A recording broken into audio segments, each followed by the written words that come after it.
చూస్ country delight, live better. ఇప్పుడే country delight app ని download చేసుకోండి. కారు ఎక్కాలన్నా, పెన్ను కదపాలన్నా, స్పీచ్ ఇవ్వాలన్నా తండ్రి సలహా తీసుకునే కూతురు ఇప్పుడు తండ్రికే సలహా ఇవ్వడం వెనుక ఆంతర్యం ఏంటి? బాపు అంటూ ప్రేమగా పిలుస్తూనే మీరు ఫెయిల్ అయ్యారు అంటూ విమర్శించడం ఎందుకు? రాజకీయంలో పండిపోయిన కేసీఆర్ కు సలహాలు సూచనలు ఇచ్చే స్థాయికి కవిత వచ్చారంటే దాని వెనక ఏదో పెద్ద నిర్ణయమే ఉంటుంది. ఇంతకు కవిత మనసులో ఏముంది? ఇదిగో ఇవే ప్రశ్నలు తెలంగాణ ప్రజానీకం మదిలో మెదులుతున్నాయి.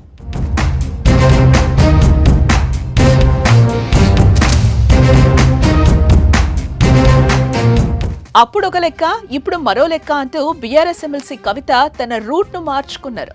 లిక్కర్ స్కామ్ ఆరోపణతో జైలుకు వెళ్లి వచ్చిన తర్వాత రాజకీయ కార్యక్రమాలు స్పీడ్ పెంచారు. పార్టీకి సంబంధం లేకుండా, ముఖ్య నేతలు లేకున్నా రాష్ట్ర వ్యాప్తంగా పర్యటిస్తూ కీలక నేతగా ఎదిగేందుకు ప్రయత్నాలు చేశారు.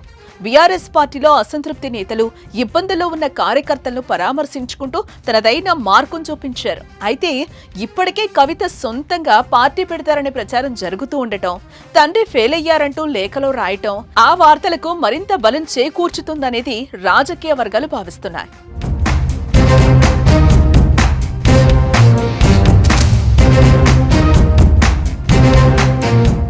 నిజానికి కవితకు బీఆర్ఎస్ పార్టీలో సరైన గుర్తింపు లేదని ఆమె మొదటి నుంచి భావిస్తూ వస్తున్నారనేది ఓ ఆరోపణ. పార్టీలో తనకు సరైన ప్రాధాన్యత దక్కలేదని కవిత ఎప్పటి నుంచో అసంతృప్తిగా ఉన్నారనేది టాక్. దీంతో పార్టీతో పాటు రాష్ట్ర రాజకీయాల్లో తనకంటూ ప్రత్యేక గుర్తింపు కోసం ప్రయత్నాలు ముమ్మరం చేశారు. అందుకే కేంద్ర రాష్ట్ర ప్రభుత్వాలపై తనదైన శైలిలో విమర్శలు గుప్పిస్తున్నారు.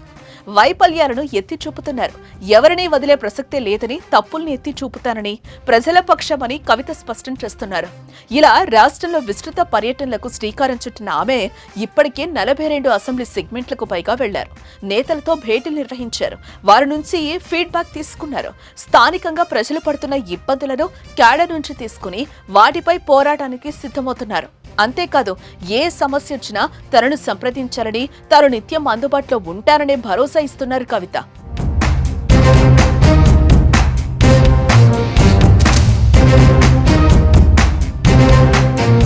అయితే ఇప్పుడు మరో అడుగు ముందుకేశారు కవిత.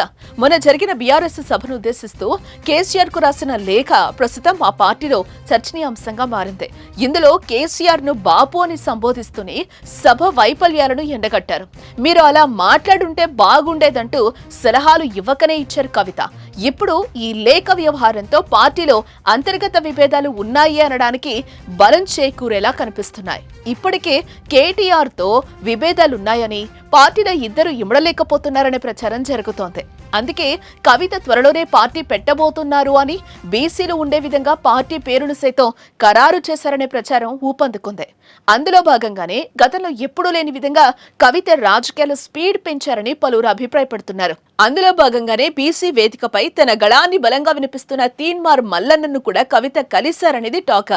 మొత్తంగా జరుగుతున్న రాజకీయ పరిణామాల నేపథ్యంలో కవిత ఎపిసోడ్ తెలంగాణ రాజకీయాల్లో ఇప్పుడు హాట్ టాపిక్ గా మారిందని చెప్పుకోవచ్చు.